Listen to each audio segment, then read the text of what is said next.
On a mild Sunday evening in 1979, the Hale household looked like every other home on their quiet Maryland street.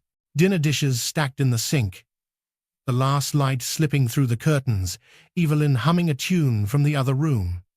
Nothing dangerous, nothing dramatic, just the comfortable silence that settles into a marriage after 10 steady years. But that night, Thomas noticed something he had never noticed before. It began with something absurdly small. Evelyn changed the seat she always used at the dinner table. For a decade, she had taken the same chair, the one facing the backyard. That evening, she sat where he usually sat, back to the window, posture stiff, as if she were avoiding a view only she could understand. When he asked if everything was all right, she smiled too quickly. A soft, "Of course," wrapped in a tone that didn't belong to a relaxed Sunday.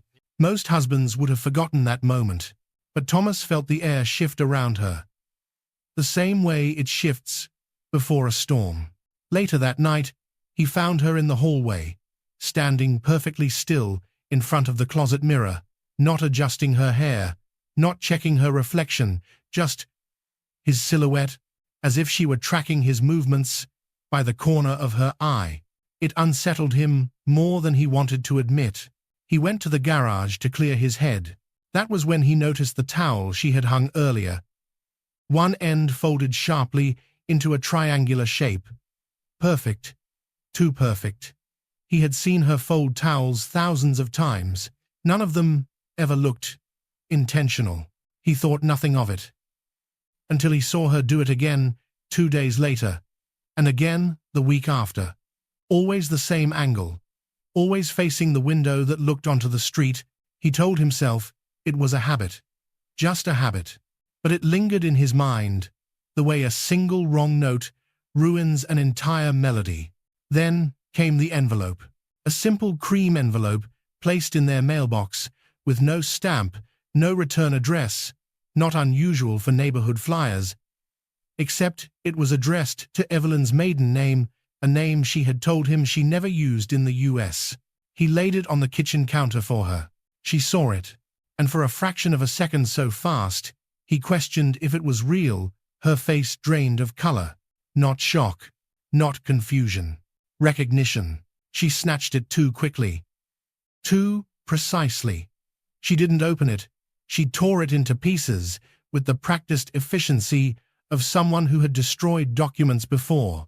When she noticed him watching, Evelyn froze, then forced the kind of smile people wear only when they're terrified of losing control. "It's nothing," she whispered, but the whisper trembled. That night, as he lay awake beside her, watching the faint outline of the woman he loved, breathing steadily in the dark, a thought he didn't dare speak formed like frost on glass. This wasn't the first lie. It was just the first one he had seen. Over the next several days, Evelyn moved through the house with a quiet precision Thomas had never noticed before, as if every object had a position, every curtain a correct angle, every step a rhythm she alone understood. Nothing she did was overtly strange, nothing any reasonable husband would confront his wife about, but each detail pressed against him like a whisper he wasn't meant to hear. On Tuesday morning, he found her standing at the kitchen window long before sunrise, staring toward the street with a stillness that felt unnatural in the pre-dawn dark. She didn't even flinch. She simply lowered the blinds by exactly 2 slats and walked away without a word. It could have been nothing, but nothing shouldn't feel choreographed. Patterns began to emerge where there had never been patterns. The porch light flicked on at precisely the same minute each night, and flicked off in a sequence too deliberate to be chance. A dish towel on the oven handle hung at a perfect diagonal each morning, even though Thomas remembered leaving it uneven the night before. A vase on the bookshelf rotated a few degrees clockwise every time he came home from work, never enough to draw attention on its own, but enough that he could no longer pretend it wasn't intentional. He tried to tell himself he was imagining it, that marriage could make ordinary things look strange if you stared at them long enough. But Evelyn wasn't simply behaving differently, she was behaving consistently differently. And consistency is the one thing doubt can't ignore. It was Thursday afternoon when the unease took a shape sharp enough to cut through his denial.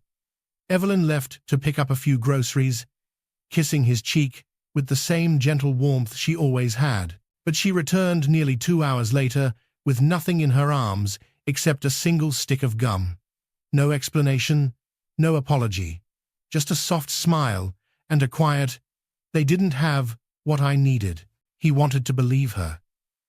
But people don't spend 2 hours searching for something they won't name. That night, while setting the table for dinner, he noticed she had placed the silverware upside down, every fork, every knife, every spoon, aligned with their handles pointed toward the window. The arrangement was too deliberate to be carelessness, too uniform to be coincidence.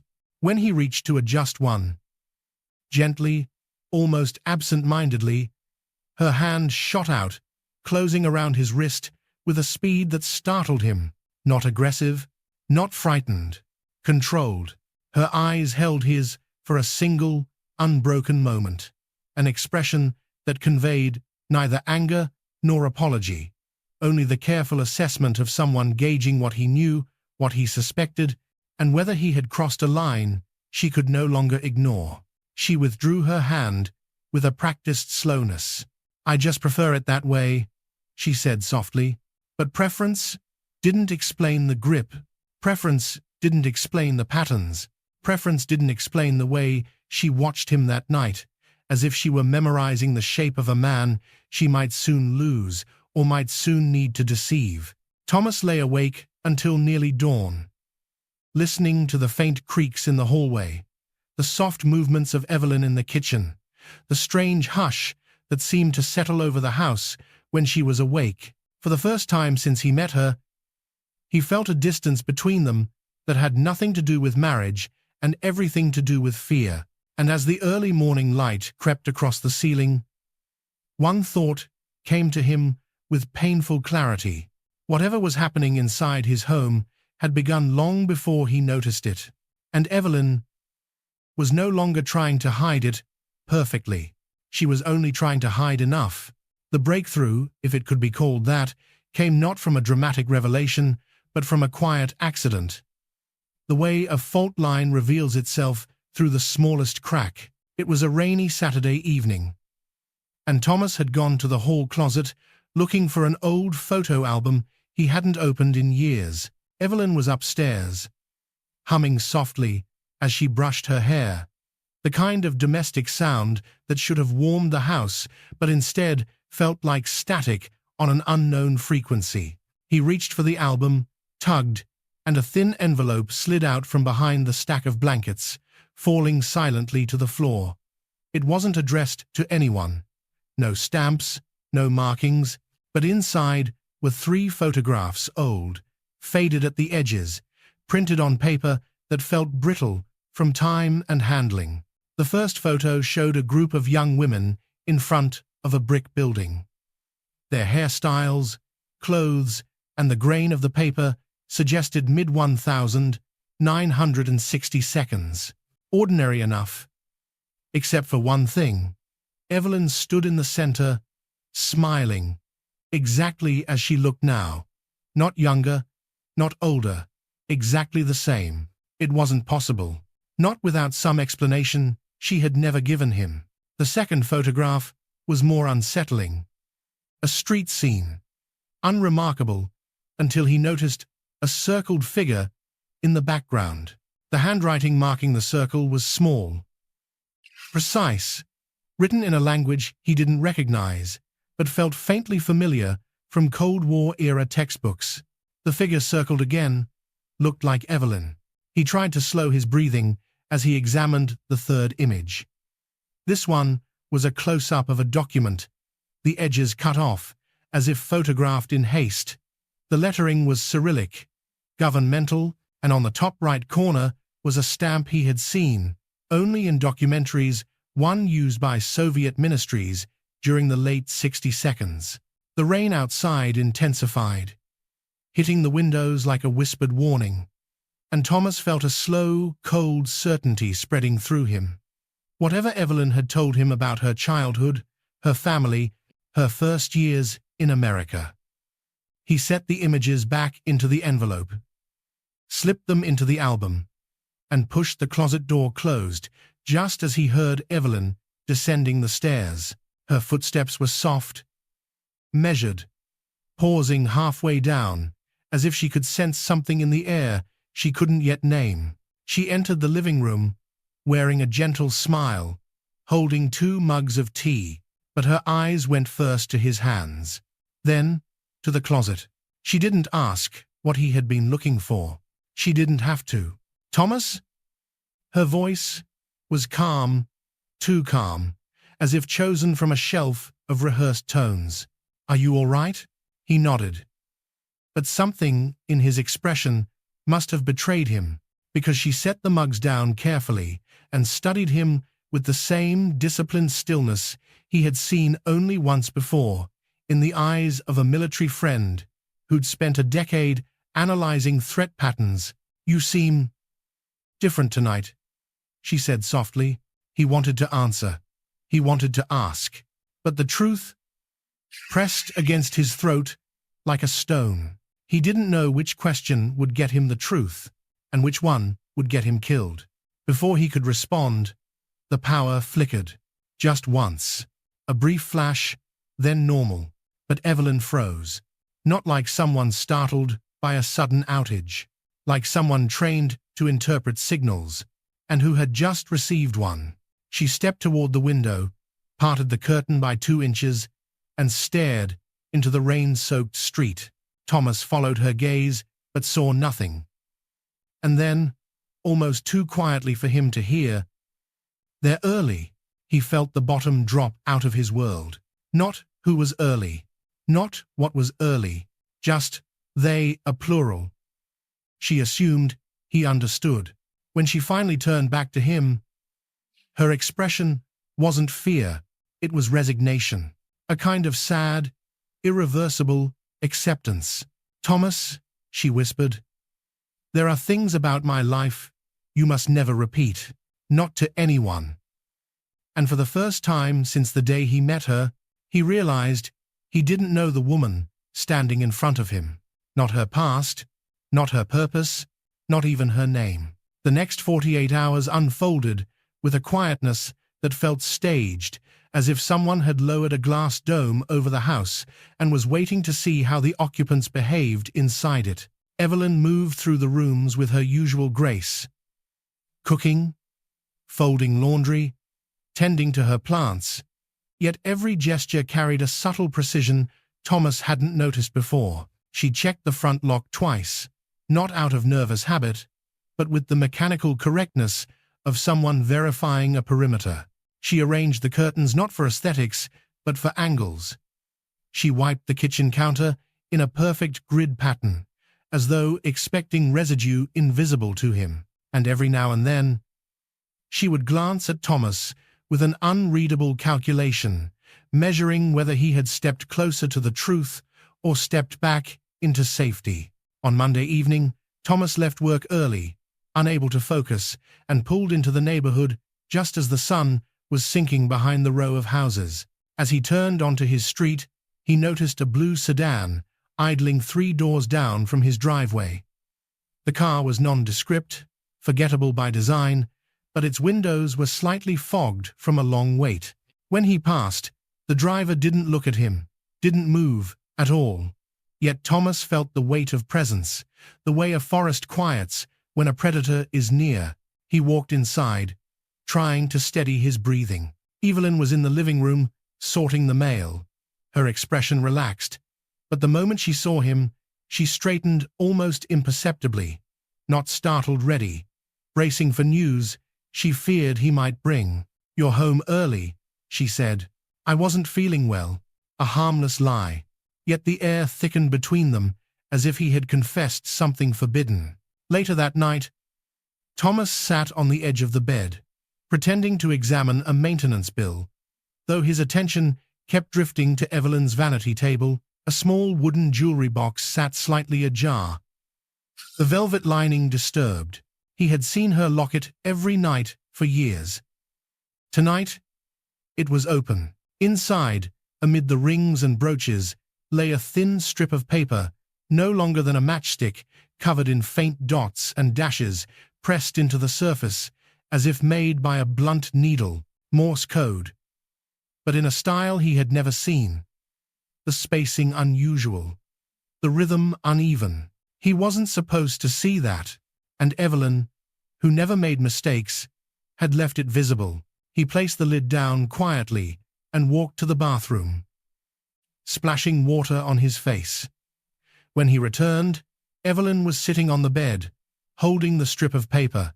Her eyes were soft, but her grip on the message was firm, controlled. "You shouldn't open things that aren't yours," she said, but her voice didn't hold anger, only a slow, aching sorrow. "I just noticed it was open. Nothing in this house is just anymore," she replied. She stood, crossed the room, and slid the window open half an inch.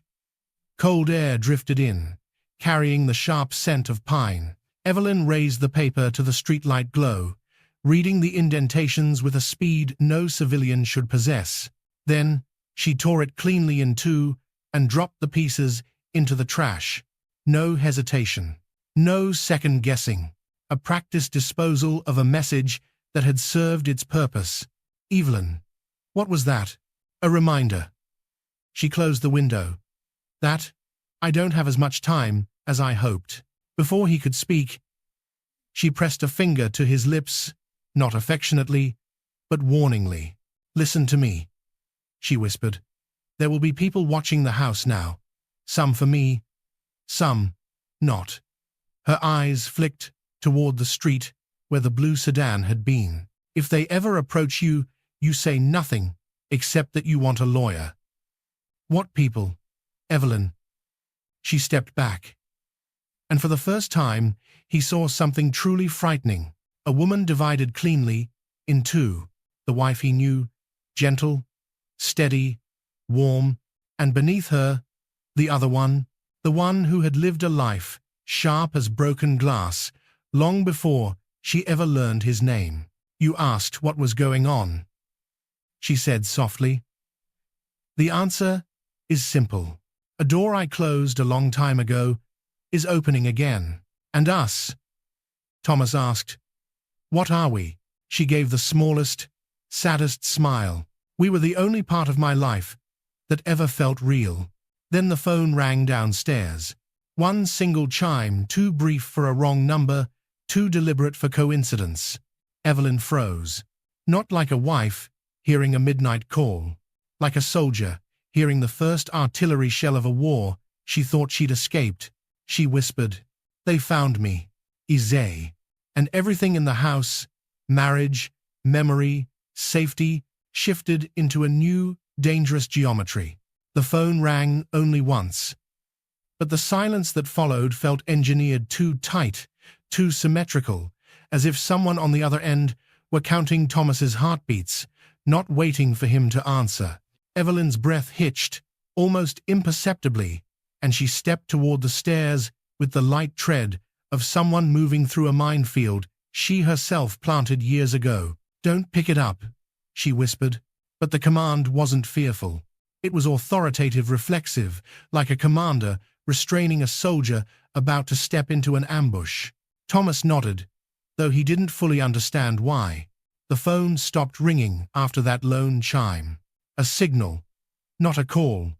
They stood in the dim hallway, listening for something. But instead of footsteps, instead of a second ring, there came a knock at the front door. 3 taps. Rhythmic, rehearsed. Evelyn inhaled sharply, fingers curling against her palms. "That pattern," she murmured. "Not ours." Thomas's stomach dropped.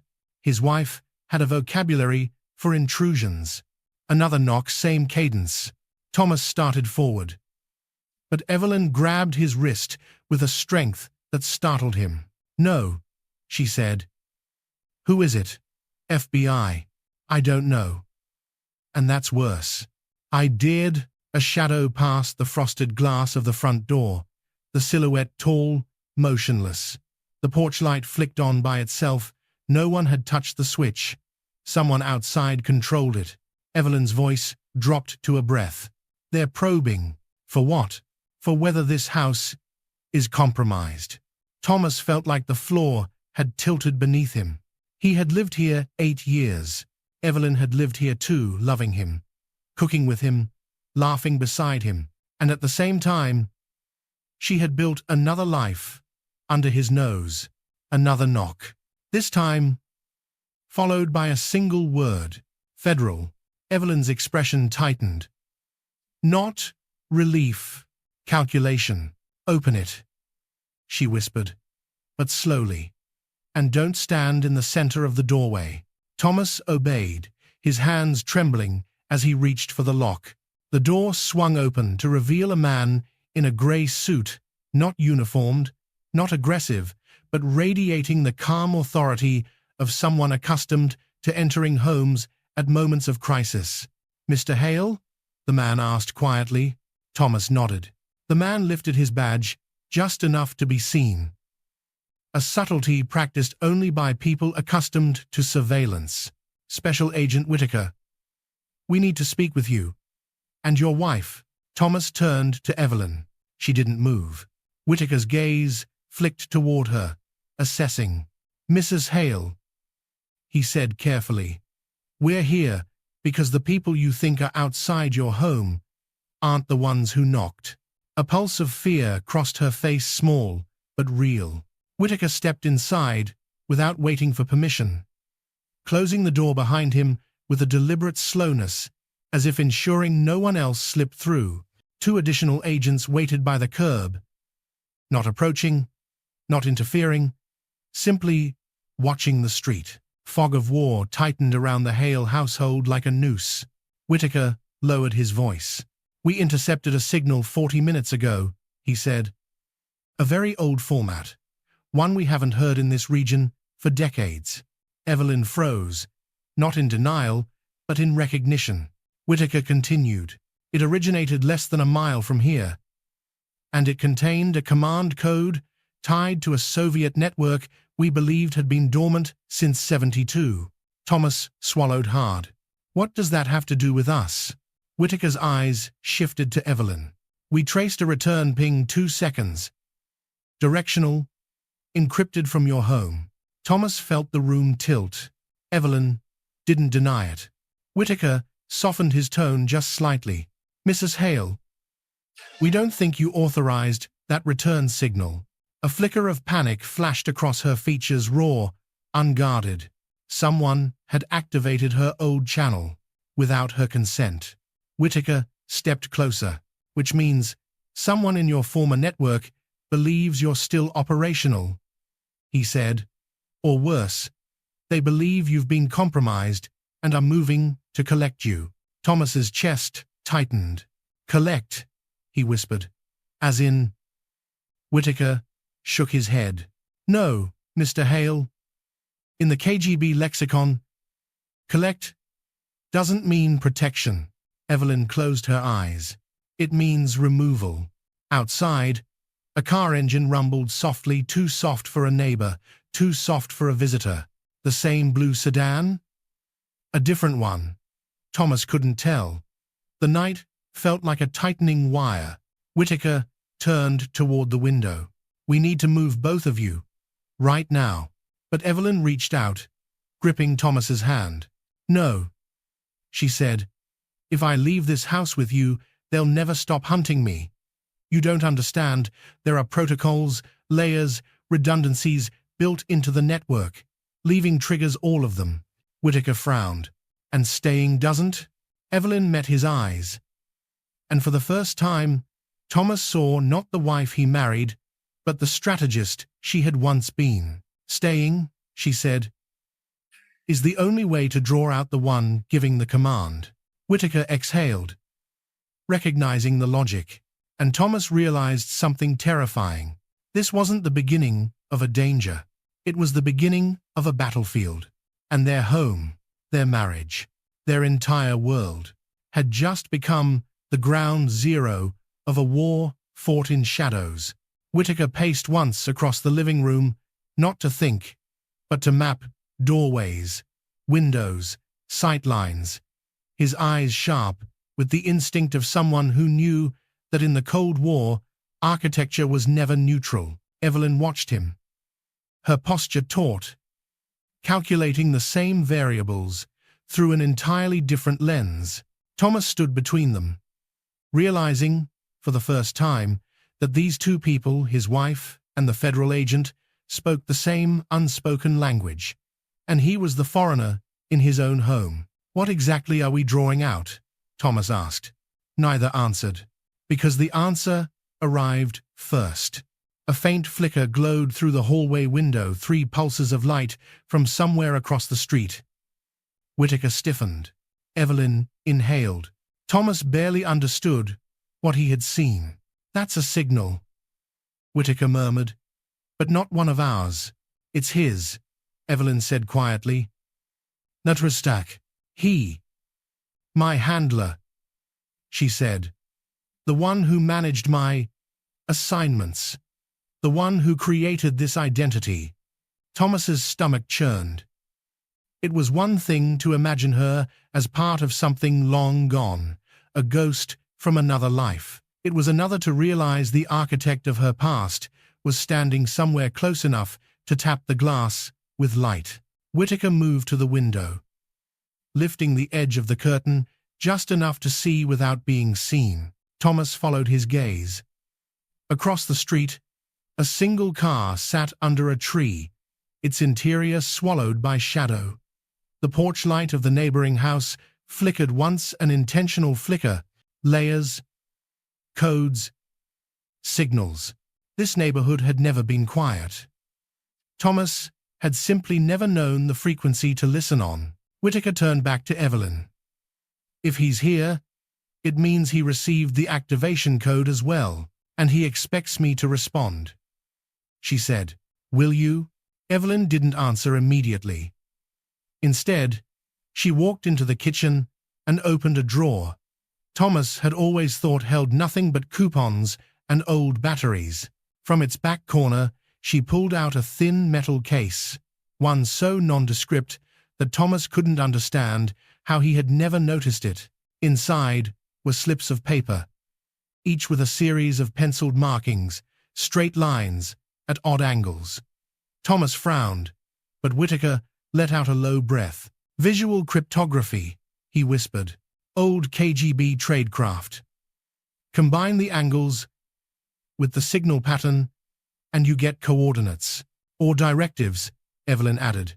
She sifted through the slips until she reached one with 3 marks that matched the pulses from outside. She held it up to the kitchen light, rotating it slowly.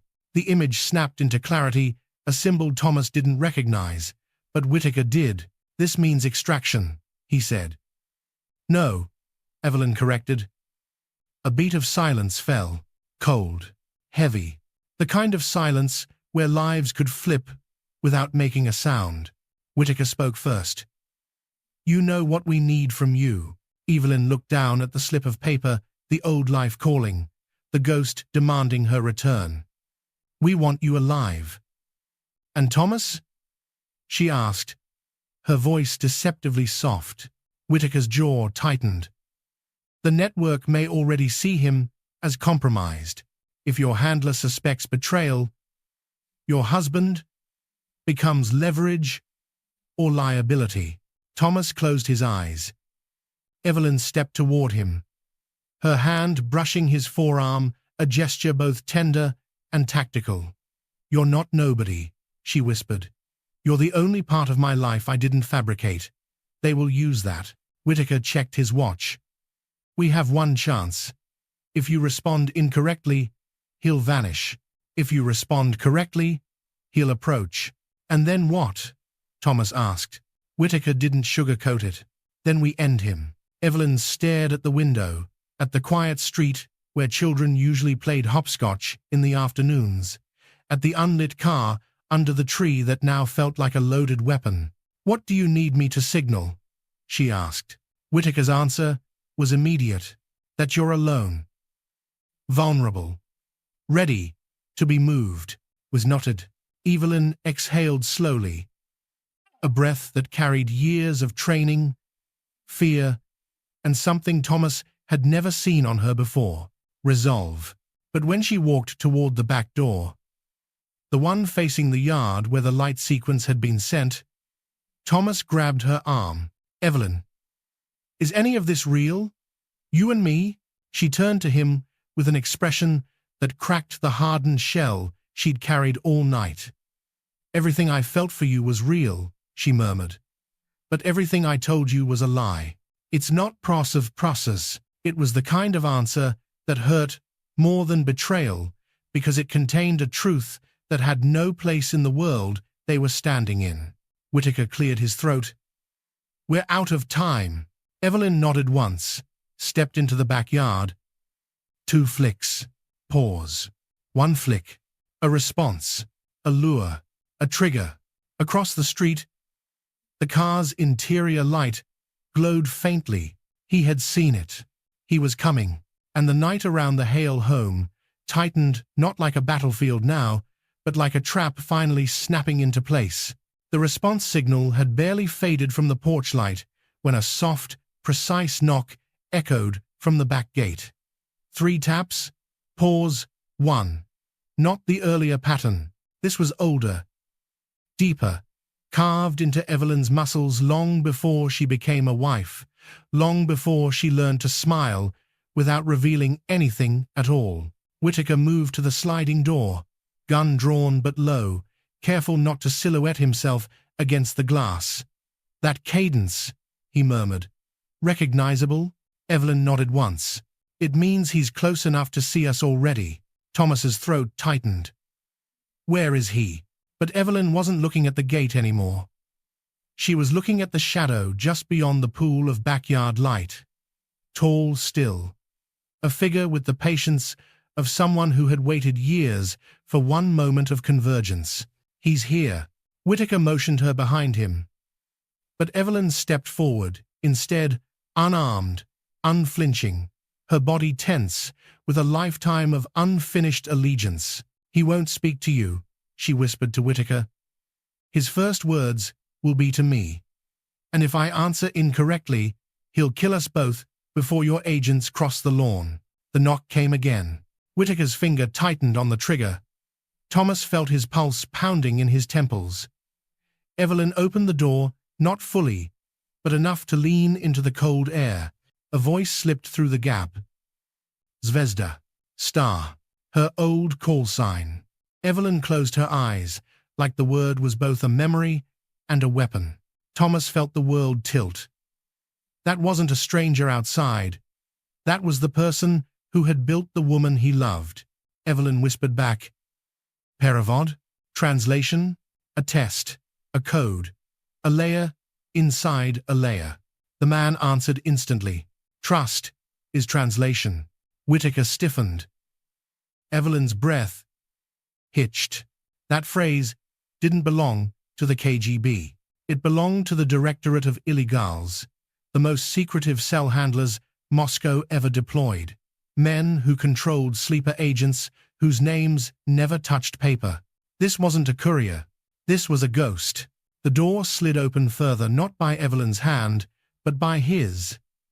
A gloved palm pressed gently but commandingly against the edge, and a man stepped into the light. His face was plain, forgettable, almost gentle, until you saw the eyes, cold.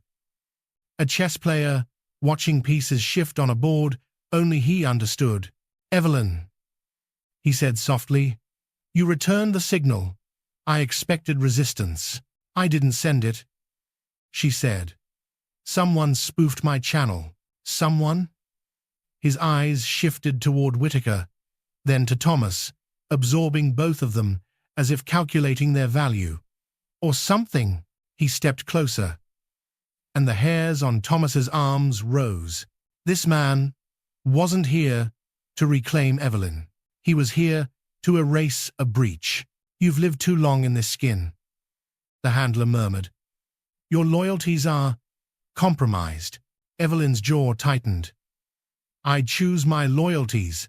A hint of amusement flickered in his eyes. That, he said, is exactly the problem. The gunshot did not come from Whitaker. It came from the darkness beyond the fence. A flash. A thud. The handler staggered, clutching his shoulder, not fatal, but enough to rip the calm from his face. Whitaker surged forward, but Evelyn shouted, "Stop! He's not alone." And she was right. 3 shadows moved behind the maple trees, silent. Coordinated, KGB cleanup team. They were here to erase the entire operation. Whitaker's radio crackled softly. "Hold!" Whitaker snapped. Evelyn stepped between the handler and the house. "If they think he's alive, they'll keep coming. If they think he's dead, they'll retreat. They always retreat when they lose a handler." I could know. Whitaker hesitated, not because he doubted her, but because he realized she understood this organization at a depth he never would. Thomas stared at her, stunned. "Evelyn, how do you know all this?" She didn't look at him when she answered. "Because I was trained to replace him." Silence dropped like a guillotine. The handler gave a thin smile, despite the blood on his sleeve. "And you would have, Zvezda, if you had stayed loyal." Another shot cracked through the yard, closer this time. Whitaker raised his voice. "Evelyn, decide. Now." Her eyes locked on the handler.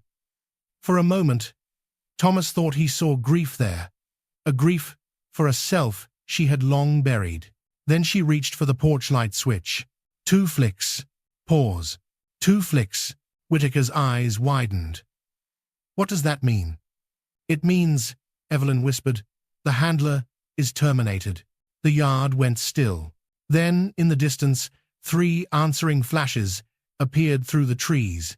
The KGB team received the message.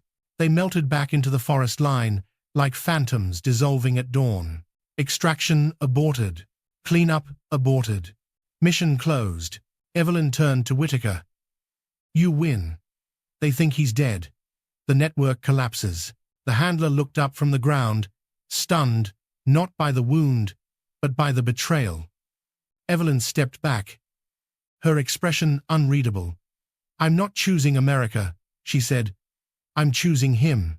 Her eyes flicked toward Thomas. Whitaker moved fast, 2 agents rushing in from the yard, securing the handler as he swore in Russian, promising consequences that no longer had a place in the world outside his mind. The operation ended in minutes. The war inside the Hale home had taken decades. Whitaker approached Thomas quietly, his voice gentler than it had been all night. "You should know. Her decision tonight crippled a network we've chased for 19 years. That's the kind of victory no one gets credit for." There. Thomas looked at Evelyn, not at the spy, not at the stranger, at the woman who had, against every law of tradecraft, chosen him over an empire. "Where do we go from here?" he asked. Evelyn gave a small, fractured smile. "Somewhere the past can't follow." Whitaker exhaled. "Then we'll make sure the past loses her trail." The agents escorted the handler away. The street returned to silence. The porch light glowed, steady now, not a signal, not a code, just a light. Evelyn stepped beside Thomas. Her voice barely a breath. "Everything I told you was a lie," she said softly, "but everything I felt was the only truth I ever owned." Thomas took her hand. In the Cold War, victories were never celebrated. They were survived. And tonight, America had won quietly, intelligently, invisibly, because a sleeper agent chose love over loyalty, and because an ordinary man refused to open the wrong door.